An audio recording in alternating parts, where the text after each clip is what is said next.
on, I'm going to be starting to do storytelling. And because it's lockdown, it's going to be so boring for the children around here. So what I thought is, then what about we can read a book, a chapter at a time? So the book that we're going to be reading first is The Jungle Book. It says book in its name. So let's start. So the first chapter I'm going to read for you now. So its first starts with a song called Mowgli's Brothers. Now children the kites bring home the night that Mang the bat sets free. The herds are shut in Brian Hunt, for loose torn we are. This is the hour of pride and power. Touched and touch and clawn. Oh, hear the call. Good hunting's all that keeps the jungle law. Night song in the jungle.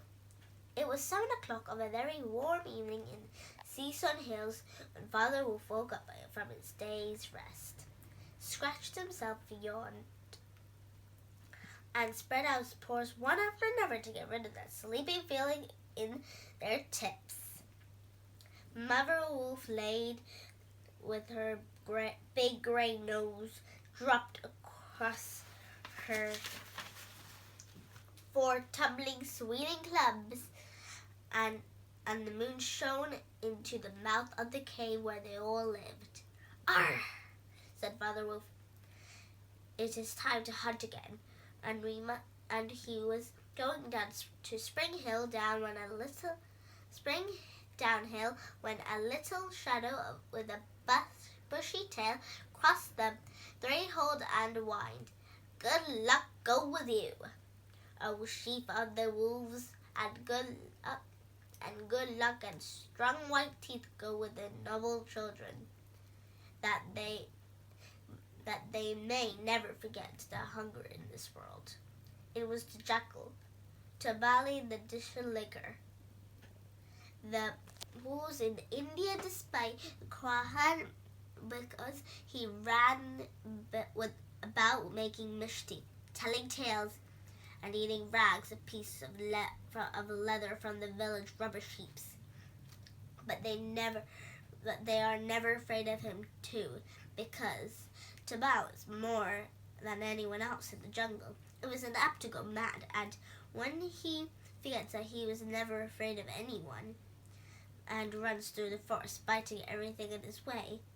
Even the tiger runs and hides when little Tabao goes mad. The madness is a disgrace thing that can take over a wild creature. We call it herdphobia, but they call it Diaween. The madness and run. "Enter then and look," said Father Wolf sniffingly, "but there is no food here." "For the wolf, no," said Tabang. "But so mean a person as myself, a dry bone is a good feast. Who we are? We Gulaturglog, the jackal people, to pick and choose." He scuttled back to the back of the cave. Okay, there he found a bone of a buck with some meat on it, and sat crackly at the end merrily. "Thanks for this good meal," he said, licking his lips. "How beautiful are these noble children! How large are their eyes!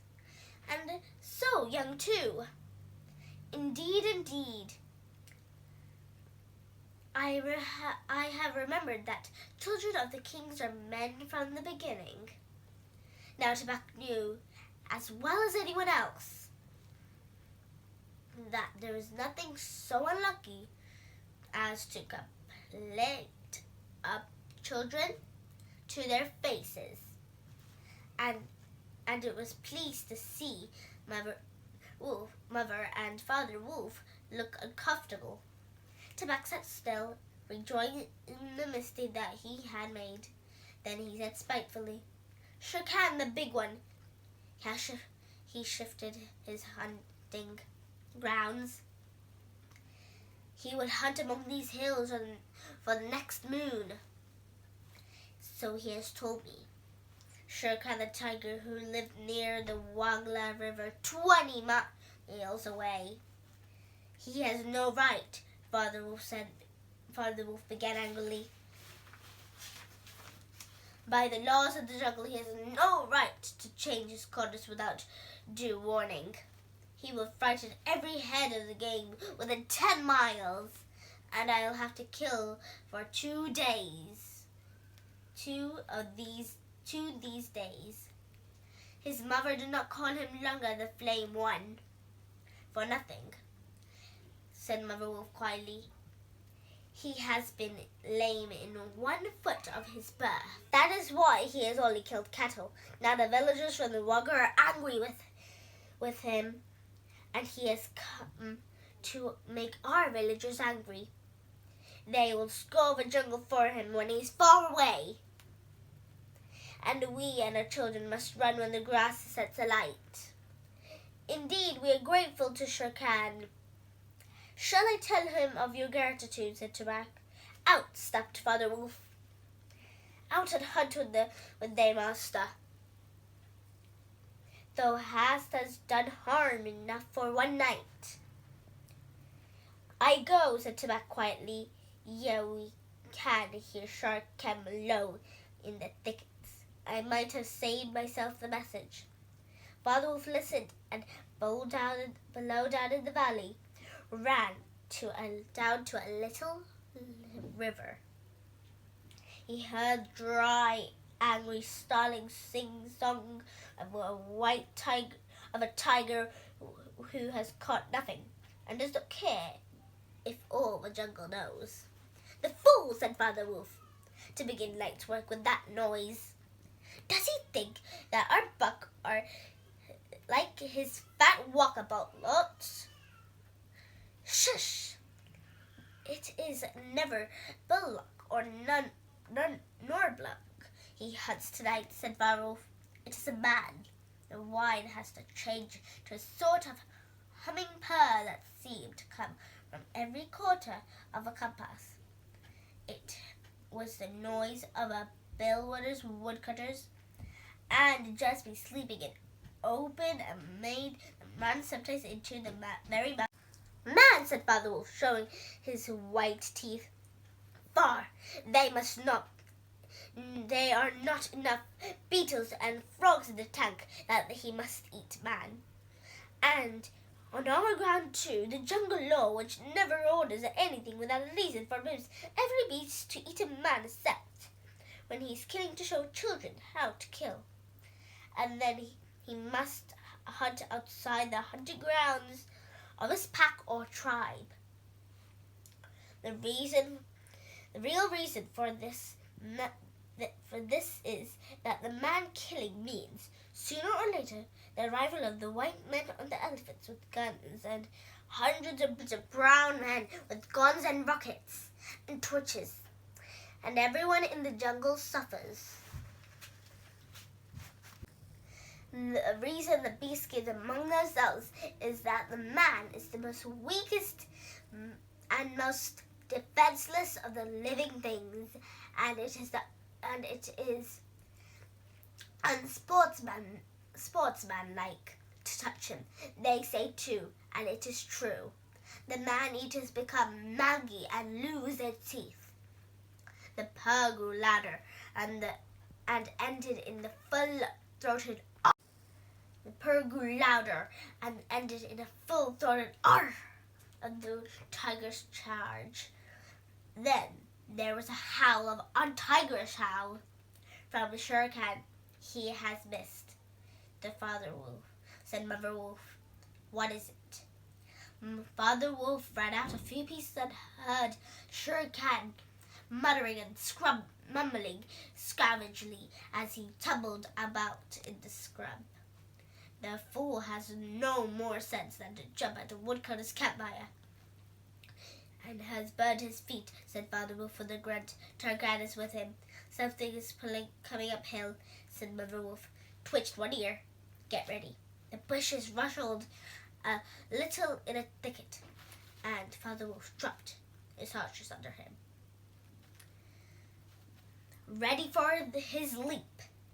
Then, if you had been watching, you would have you would have seen the most wonderful thing in the world. Wolf chucked it in mid-spring. He has made his bound before he saw what it was he was jumping at, and then he tried to stop itself. The results was that he shot up straight into air with 4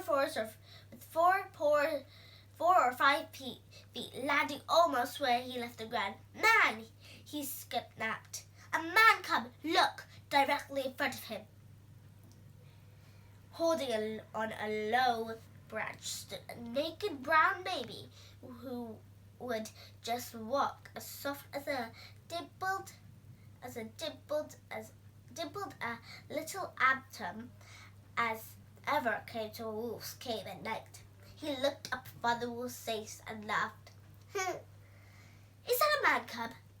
Said Mother Wolf. I've never seen one. Bring it here. A wolf accustomed to moving his old cubs can, if necessary, mouth an egg without breaking it. And so Father Wolf's jaws closed right on the child's back. Not a tooth even scratched his skin. As he laid it among the cubs, how little, how naked, and how bold, said Mother Wolf softly. The baby was pushing his way between the cubs to get close to the warm side. Ah, yeah, he was taking his meal with the others. And so, this is a man cub.